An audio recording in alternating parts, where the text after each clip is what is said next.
Last but not least, the third topic, Mr. Davis.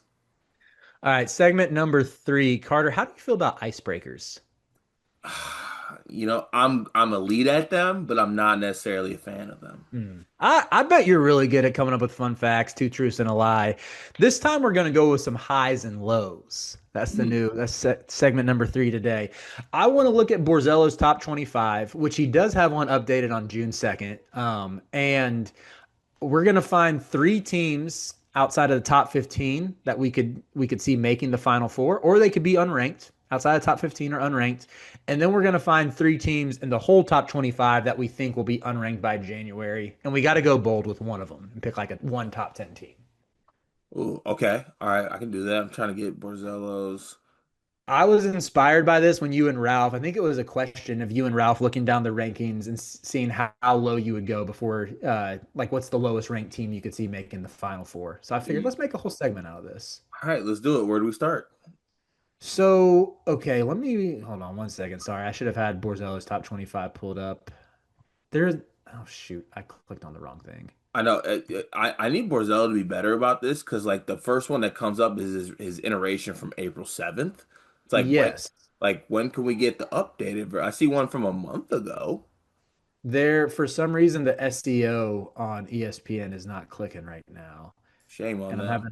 I'm having a real I was literally looking at it yesterday and now I cannot find Right. it. I got the one I got up here is from May 6th. What am I supposed to do with that? There is one from June 2nd that I promise I look okay. Okay, hold on. I'm coming through to save the day. I'm sorry for all the listeners out there. This is not a good listen right We're now. not sorry. We're trying our best. Yeah, that's okay. That's way to have some pride, Carter. Thank you for holding me accountable. I got us. Come on now. All right. I'll just go ahead and give you the first team that I think we're going to be aligned on outside of the top 10 that we could see making the final four, and it's my Creighton Blue Jays. Can it be our Creighton Blue Jays? It It's got our to be. Creighton Blue Jays. Thank you. It's our Creighton Blue Jays. Don't leave me out of it. Okay, but all right. But I just sent you the link to the top 25. thank you. You sent it in the chat. Oh, Yep. on my phone. Yeah. Beautiful. See, Riley, this is why your greatness personified, my friend. Thank you so much. Is that Todd Golden? That's crazy first photo to put on there, Borzello. If that was your Seriously. if that was your choice, that's insane, brother. But all right, now I gotta screenshot this and send it to Borzello because that's insane work about that. All right. Anyways, all right. So the first team that we how do we constitute? Is it higher? I would say teams outside of the top 15, so teams 16 through 25, or they could be unranked by this poll that you could see making the final four. See, ooh, I really hope I thought Arizona might make this. So the choice is Illinois, Bama, Iowa State, Gonzaga, Creighton. Yeah, Creighton 22. Okay, honestly, Creighton 22 is wild, but I gotta throw this out there. Tennessee, all the way at 23 with Jacoby Gillespie, Nate Amen. Like, I mean, they get Cade Phillips back. Akpara is Yes. back. I don't know. That's a good team. Yeah, honestly, those are my first two picks, Creighton and Tennessee. Tennessee was the one where they're pretty much a shoe-in for the Elite Eight every year. Sometimes it's the weird season where you might not necessarily have the star where you get over the hump, but they very well could still have the star with Amen, you know?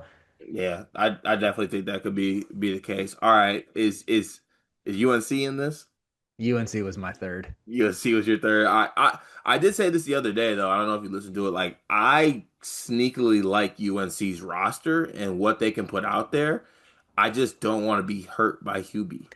I understand. My rationale is when you factor in if Luka Bogovac, Caleb Wilson, and Henry Vasar play up to their potential, that's a really, really good trio. That's a potential top five pick in Caleb Wilson, a guy who could be late first, early second round in Vasar, and consensus top three international prospect coming over. Like if all three of those dudes get close to their ceiling and you have Seth Trimble being the glue guy who plays good defense, knocks down open shots, attacks the basket, like that's a really good team. The cell with Hubert putting it all together, I've said this before, even year Hubert, menace. Even T. I, 2022 national title game, 2024 one seed ACC champs, 2026 back to the Final Four. We'll see. but he's hurt me though. That's the only He thing. he hurts me every day, and yet I still find myself wanting to believe. I appreciate you for fighting this good fight. There's one team on here that you're gonna hate me for. I know you're not gonna agree with me on because on the premise of Hubert, right, and coaches that get a lot of jokes their way. I'm gonna do something unthinkable here, Riley, and I mean it when I say this.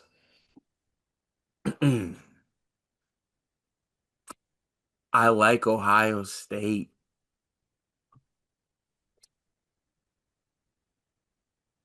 You meant it when you mentioned Devin Royal first. Listen, maybe Final Four is too far, but also like we're in the third topic. We've been recording a lot today. I'm a little loopy. Um, Bruce Thornton is good. John Just Bowman Jr. is good. Devin Royal is good. Tilly is good. They the God is the overseas prospect they just got. I like him a lot too. They put him at the slot him at the three.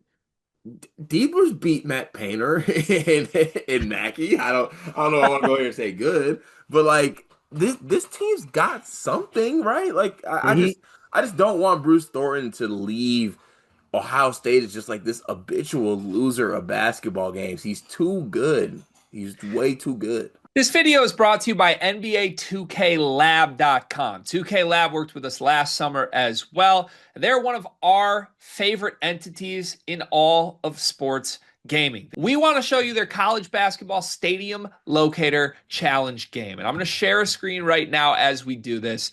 South Carolina, bang.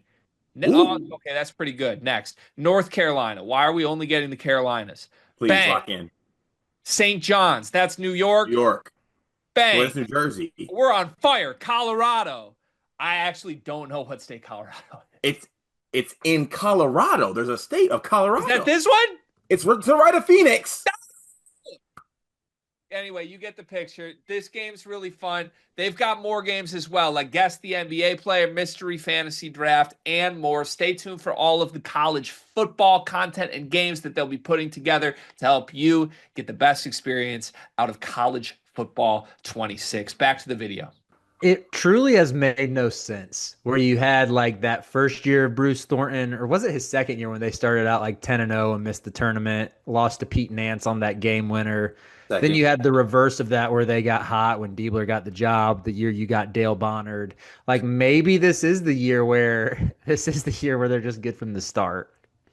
Dale Bond. Also, Christoph Tilly will punch on you. I don't know if people realize that. Like I know he's got like the Guy Franklin haircut, but yeah, he might be nice. Yeah, like he can punt. Like he's one. I don't know why he rebounds so bad for a guy his size, but like he'll definitely.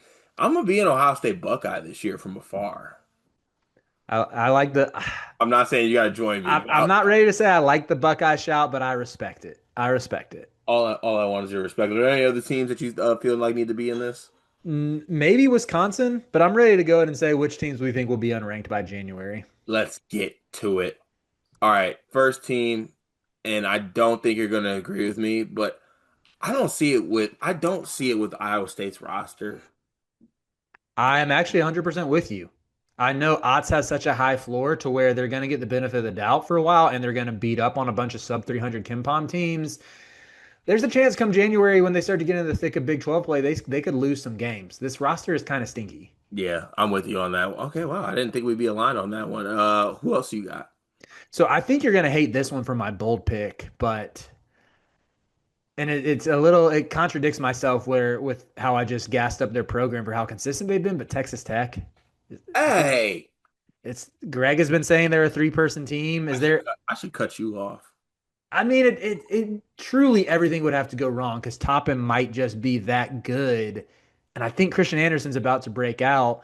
I just have a little bit of fear of like Lawan Watts needing to be as good as Darion Williams. And then aside from him, you're leaning on Tyree Bryan, 10 point per game score at Santa Clara, and Donovan Atwell from UNCG. I think the what's working in Bryan's favor, like he has Big 12 size. He's a big dude and he's got a burner to where I think he's got a pretty high floor for in terms of an up transfer, but there's no Chance McMillan guarantee. I think Brian at his best could be Chance McMillan, but there's no one who you know for sure is going to be as high level as a shooter as him.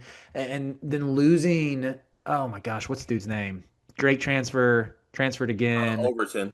Overton, thank you. Like just the guard depth there just isn't what it was a year ago. Yeah, no, as much as it pains me, that's a it's a fair-ish shout, I suppose. I hate that I allowed this on this channel. This is my platform, and I just allowed that to slide by. Let's see who else. All right, I don't know if this team fits, but it is one that I actually know because I believe Bama's going to be good. But where are you at on Bama? So would have been pretty wouldn't have been all the way. They would make this list as a team that would fall out had Phylon not returned. I think Phylon and Holloway together is a really high level duo, and when you factor in the upside of Bethea, yeah, I think that trio should be pretty good. Taylor Bull Bowen is a decent role player who can block some shots, hit an open three, catch lobs. Don't really know how I feel about Noah Williamson. Patriot League transfers going up to the SEC. That might be where they're cooked a little bit. To me, this feels more like an Alabama team that's a 5 or a 6 seed and probably loses in the round of 32, as opposed to the better teams we've seen Nate Oates get. But I think they should still be ranked for most of the season. Okay, that's fair to say. Can I do one more that's kind of maybe cheating, but I kind of want to let it fly? Yeah, go ahead. So I think St. John's drops out, but I think they come back in. I could see that. I I think could they see that drop for sure. out. Patino starts calling people fat and stupid, and then they go on a run and they're motivated and they get back into the top 10. That sounds pretty accurate. Wouldn't be surprised if that happened. Arkansas, to me, I know Borzella has them 11th. Hey, okay, you know I what? This is the last team on this one because you're making me upset. I'm sorry. I'm just really worried about them. It seems like it has been so long since we could count on Cal to do more than just recruit. And I like Cal. I have been a Cal guy for most of my college basketball fandom. I have famously said when I interviewed him in a post-game press conference in the 2023 NCAA tournament. I asked him about Oscar Shibwe, and he looked in my eyes. I felt like he was staring directly into my soul, and I was like, I see how people fall for this charisma. He's so good at like making you feel like he's talking directly to you and winning people over. So that's not even a I mean, it's a slight at his coaching acumen recently, but it's not coming from a place of like, oh, I can't stand Cal. It's just I was so high on Arkansas last year. I loved Boogie Flan. I loved Jonas Adu, and they were just a train wreck for most of the season. Even when they put it together, they weren't really beating good teams.